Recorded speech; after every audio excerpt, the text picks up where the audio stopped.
غور و فکر کر لو کہ اللہ نے آنکھ کی کتنی بڑی نعمت عطا فرما دی ہے، اور اللہ نے اس آنکھ کو جسم کے کس حصے کے اندر رکھا، کس طرح رکھا، ادھر ادھر ہڈیوں کا خول چڑھا دیے۔ ہمارے رخسار کے اوپر یہ ہڈی ہے، یہ ایسے خول جا رہا ہے، اور اوپر ماتھے کی ہڈی آ رہی ہے، پھر آگے ناک کی ہڈی ہے، درمیان میں ناک کی ہڈی کو رکھ کر دونوں آنکھوں کو سائیڈوں پہ رکھ کر ایک تو حسن اور خوبصورتی کا فائدہ حاصل ہوا، اور دوسرا جو ہے کہ اللہ نے اسے محفوظ مقام گڑے کے اندر رکھا کہ اگر انسان اوندھے منہ بھی گرے تو یہ ہڈیاں آڑ بن جائیں اور اس کی آنکھ کو نقصان نہ پہنچے۔ اللہ نے کتنی حفاظت فرمائی ہے، اور پھر اس آنکھ میں اللہ نے کتنی باریک باریک رگیں اور ان کے گچھے، اس کے پیچھے یہ تو کیمرہ ہے، آگے ایک ہمیں شیشہ نظر آ رہا ہے، جبکہ اس کے پیچھے بہت تارے ہیں اور بہت جو ہے نا، اور پھر وہ پیچھے جا کر برین کو، دماغ تک وہ پہنچتی ہیں۔ جب یہ کیمرہ جب دیکھتا ہے کوئی شکل کوئی صورت، وہ فوراً منتقل کرتے ہیں دماغ کو،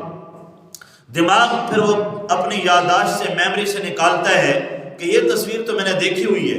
یہ شکل تو میری دیکھی ہوئی ہے، یہ فلاں ہے، یہ فلاں ہے، یہ فلاں ہے۔ پھر وہ دماغ فیصلہ کرتا ہے کہ یہ زید ہے، یہ عمر ہے، یہ بکر ہے۔ تو ایک بڑا اللہ کا نظام ہے، اور آنکھ اتنی بڑی اللہ کی نعمت ہے کہ اس کے اوپر اللہ نے پھر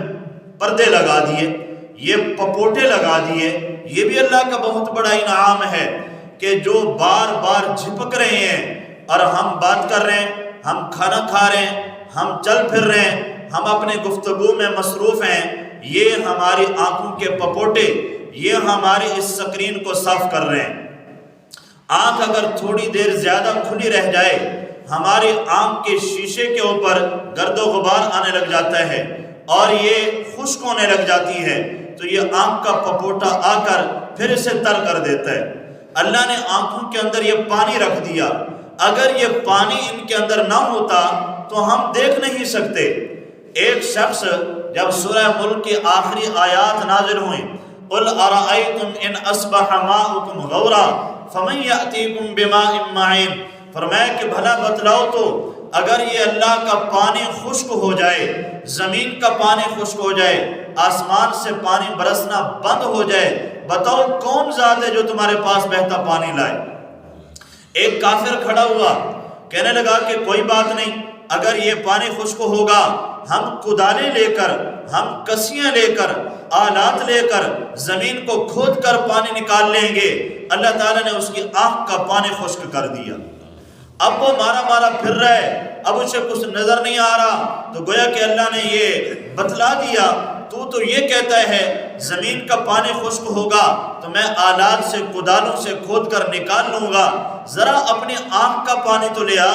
اس کو تو کھود کے دکھا۔ اگر یہ اللہ پانی خشک کر دے تو کون ذات ہے جو لائے؟ تو فرمایا کہ اللہ نے یہ جو آنکھ کی نعمت عطا فرمائی، اور پھر اس کے اوپر کچھ حقوق بھی رکھے ہیں، کچھ اس کے اوپر اللہ نے اپنا حق بھی رکھا ہے۔ ایک حدیث مبارکہ میں آتا ہے، اللہ تعالیٰ فرماتے ہیں، حدیث قدسی امام بغوی رحمۃ اللہ علیہ نے ذکر فرمائی ہے، فرمایا کہ یبن آدم ان نازعک بصرک فیما حرمت علیک فقد اعنتک بطبقین فاطبق، وان نازعک لسانک فیما حرمت علیک فقد اعنتک بطبقین فاطبق، وَإِن نَازَعَكَ فَرَجُكَ عَلَى مَا حَرَّمْتُ عَلَيْكَ فَقَدْ أَعَنْتُكَ بِطَبَقَيْنِ فَأَطْبِقْ۔ اے ابن آدم، اے انسان، اگر تیری آنکھ، اگر تیری بینائی اور بصارت یہ تجھ سے جھگڑا کرے اس چیز کے اوپر جسے میں نے تجھ پر حرام قرار دیا، حرام چیز کے دیکھنے پر تجھے مجبور کرے، تو میں نے تیری مدد کی ہے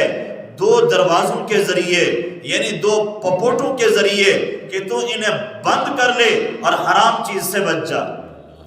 اور اگر تیری زبان تجھے حرام ناجائز بولنے پر مجبور کرے اور تجھ سے یہ جھگڑے، تو میں نے تیری مدد کی ہے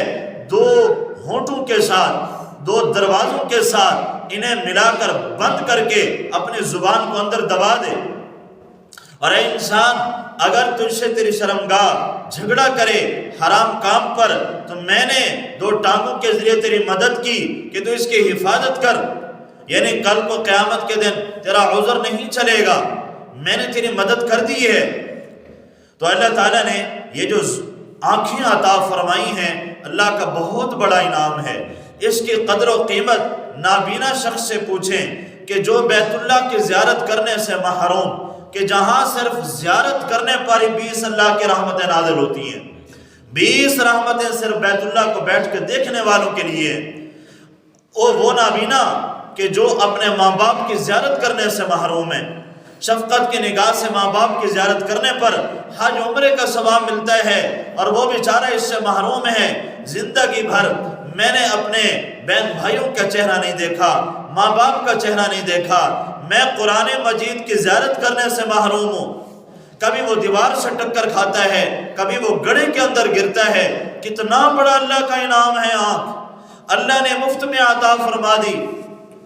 اللہ کی یہ خودکار مشین یہ خود بخود چل رہی ہے،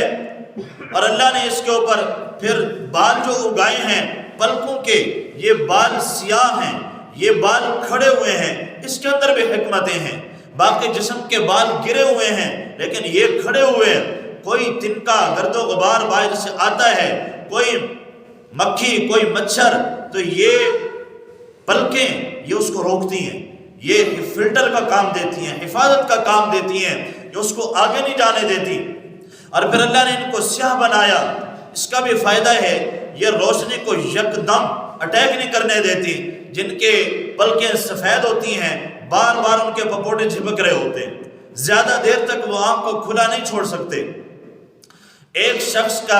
ایکسیڈنٹ کے اندر اوپر کا پپوٹا کٹ گیا، وہ ڈاکٹروں کے پاس گیا، بڑا علاج کروایا، زخم تو ٹھیک ہو گیا، لیکن ڈاکٹروں نے کہا کہ یہ قدرتی اللہ کا بنایا ہوا پپوٹا یہ ہم نہیں بنا سکتے، ہمارے پاس ہمارے سائنس نے ابھی اتنی ترقی نہیں کی، ہم مصنوعی پپوٹا لگا دیں اور وہی کام کرے، یہ ہم نہیں کر سکتے۔ بس آپ کا یہی علاج ہے کہ تھوڑی تھوڑی دیر کے بعد آپ پانی سے اسے تر کرتے رہا کریں، کوئی ٹشو یا کوئی ایسی چیز رکھ لیں کہ آپ گیلا کر کے اسے لگاتے رہیں۔ اب وہ بیچارہ کچھ وقت تک تو کرتا رہا، تھوڑی دیر ہوتی تو جلن ہونے لگ جاتی، تب اسے اللہ کے اس نعمت کے قدر معلوم ہوئی کہ کتنی بڑی اللہ کی یہ نعمت ہے۔ ایک انسان کا بہت بڑا ڈاکٹر تھا، ایکسیڈنٹ میں اس کی آنکھیں ضائع ہو گئی، بینائی چلی گئی، بڑی جائیداد تھی،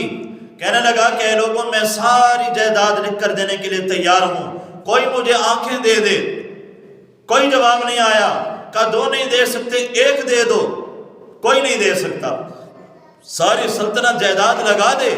وہ اس ایک آنکھ کی قیمت بھی نہیں ہے، اتنی بڑی اللہ کی نعمت ہے۔ تو فرمایا کہ اللہ کی اس نعمت کی قدر کو جانو اور پہچانو اور اس کا شکر ادا کرو۔